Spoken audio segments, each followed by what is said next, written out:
embarrassing yourself in front of all these people. You're embarrassing yourself in front of me and the lady as well. I want to let go. I think it's best if you leave because you've clearly had too much to drink, all right? Okay.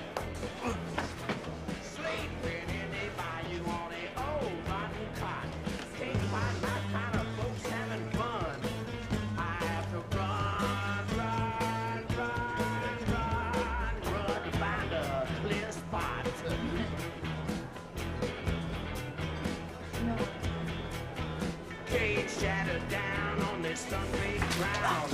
Mosquitoes in my business stepping all around. Afraid I'm gonna get hit.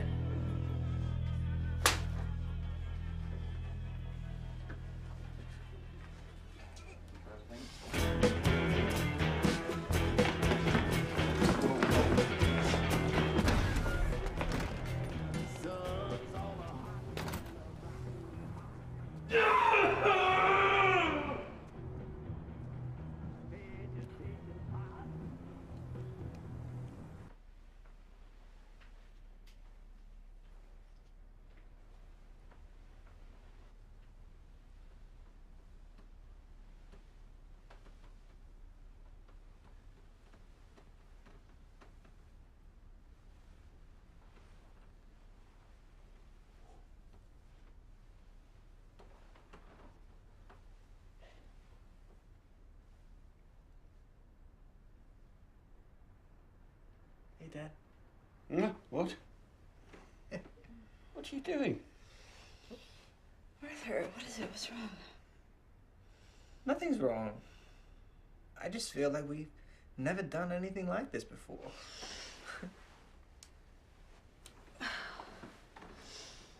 What utter drivel. No. Apparently, sharing a space like this is it's a sign of unconditional. Ugh, I suppose you were guided towards this mystifying gesture by Dr. Ellington. Both of you are quite clearly non-compos mentis. Well, what if he's right? It's you with the problems, Arthur. You've always been an awkward child, but is this necessary? Well, I think we should be more affectionate, like other parents. So yeah, I guess that it is. Well, don't guess, Arthur. Don't guess, because this notion is perverse. Now get out of the bed. Okay, don't shout. There's no. I've got to shout. It seems to get a word in edgeways with you, following any perverse, sordid idea that comes into your mind. Just wanted to talk to you. In our bed? No, the bed was a different thing. I just... Oh, nothing you are saying makes any sense whatsoever. The important thing here is why you should think getting into your parents' bed will help in the healing process. You just told me to do it. Yes, Arthur, metaphorically, get into bed is a metaphor. Metaphor for what? It says in your book that... This is a horrible thing to do to us. Oh, sorry, I didn't... An imbecilic thing to do. Odious, repulsive, and harrowing. I'm just trying to make... Oh, Arthur, sometimes I wonder about you. Wonder Arthur. what? What is it that you wonder at me all the time? You don't give a shit about me and you never have. Of course we care about you. What else are we gonna do? But then love me properly like a proper son. Arthur, you're being hysterical. You have got to stop blaming us for everything. Have you ever felt guilty about producing such a pathetic, useless child? Of course I feel guilty.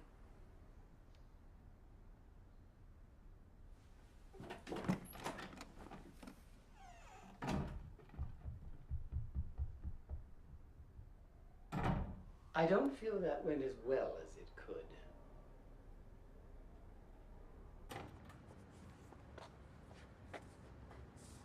You've given me nothing.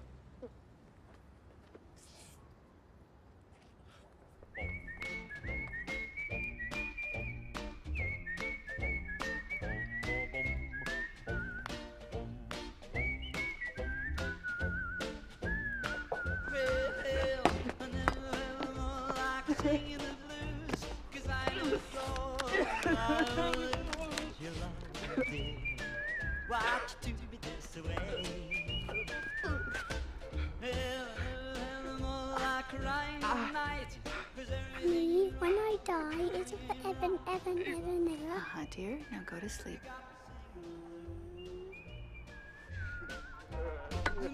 Stars no longer shine. Dream is gone, I thought was mine.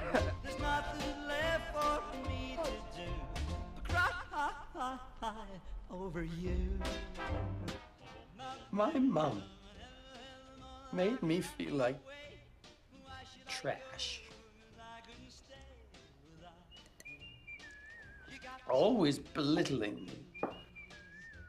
Like I could never achieve anything worthwhile. Both my parents did. I was always playing second fiddle to my older brothers. Our idea of relating to each other as a family was point scoring against each other. We were always trying to catch each other out. One of the things that makes me most uncomfortable about Arthur is that he reminds me of my older brother. He eats like him, he walks like him, he constantly demands attention and sympathy just like him. She said I'd never make anything of my life. That I'd never amount to anything. When I was about 9 or 10, my father suddenly decided to take an interest in me. He decided that I was to read a book, and then, when I'd finished it, we would stand, like men, in front of the fireplace and discuss our thoughts on the text. Those books were hopelessly inappropriate for a child of my age. And try as I might, I couldn't figure out what it was all about. I dreaded having my ignorance exposed to him, leaving him disappointed. But though I read those books over and over,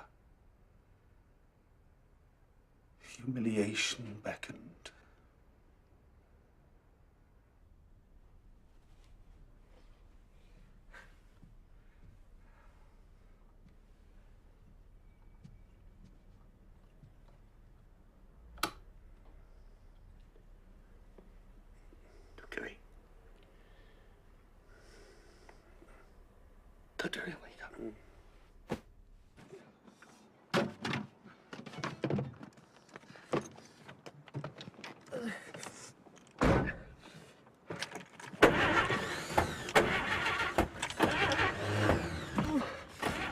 Where are we going, Arthur? Oh, I don't know. I don't know. Where am I going? Where am I going? Shouldn't we be going back into the house now, Arthur? I can't go back in there now. Why didn't you stick up for me back there? What am I going to do now? Where have you been all evening? Have you been drinking? It doesn't say anything in your book about what to do if you've alienated everybody. If you've been drinking, you should not be attempting to drive. Fine! This all may prove positive. Yeah? But since you've arrived, I've got fired, and my family hate me even more. I had nothing to do with you getting fired, Art. And your parents certainly don't hate you.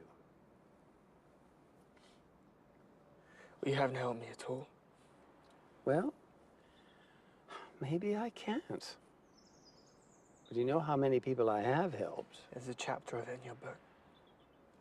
There's certainly stuff in your family that needs to be worked through. Well, I think I might go it alone, you know? Well, fine.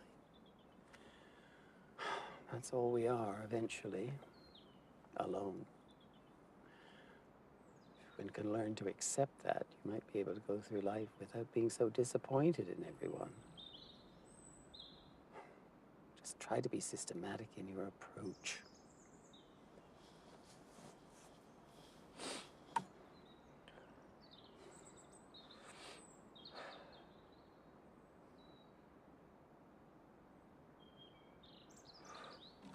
I'm gonna sell this car. Get a flat.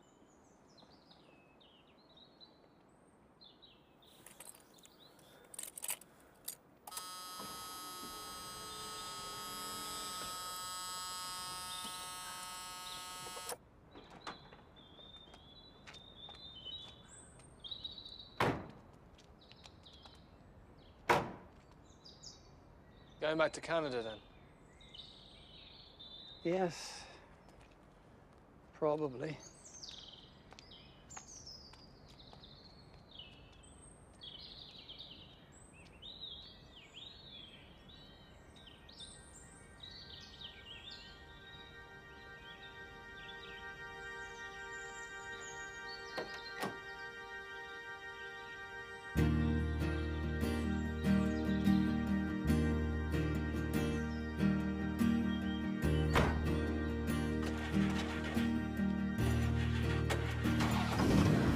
If you go down to Hammond,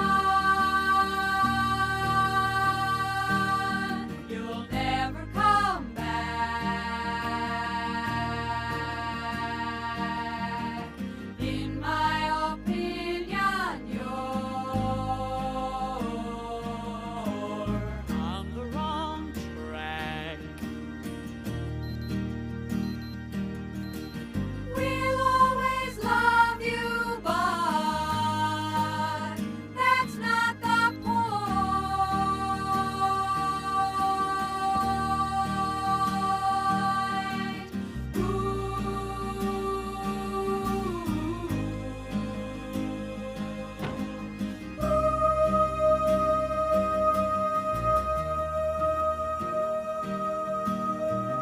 Surely there.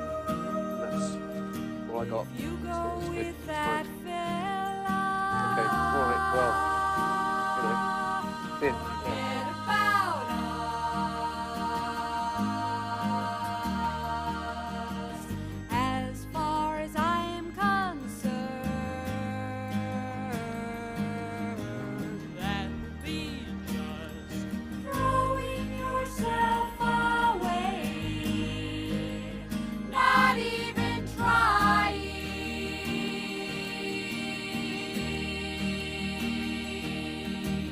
Come on, you're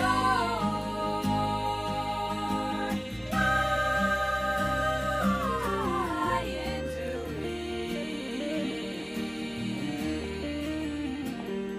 Okay, well here we are, and it's room 2. And then the loo and toilets up there by room 7, okay? And you have to read these, no noise after 10, there's others in the house, no guests after 10, okay? And I've got another key if you lose it, don't lose it, okay? It's all yours. Okay. Okay. Okay, thanks.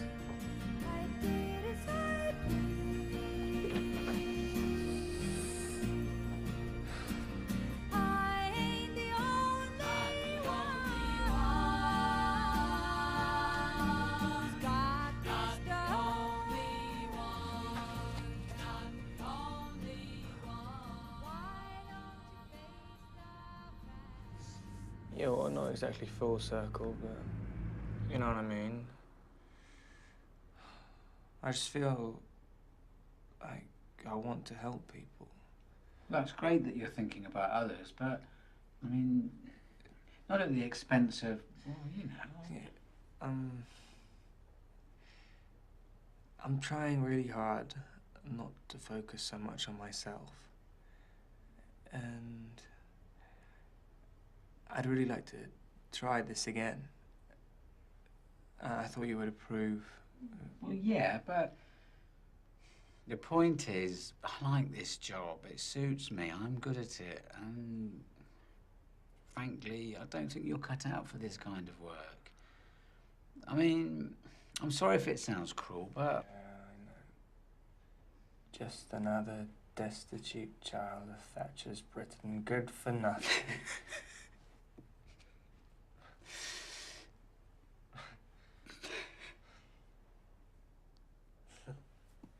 There is definitely something to you, Art. You've got a tenacious spirit. You just need to channel it and keep it in check. Don't give up on yourself. I mean, all that stuff you were involved in, I mean, that's got its place, but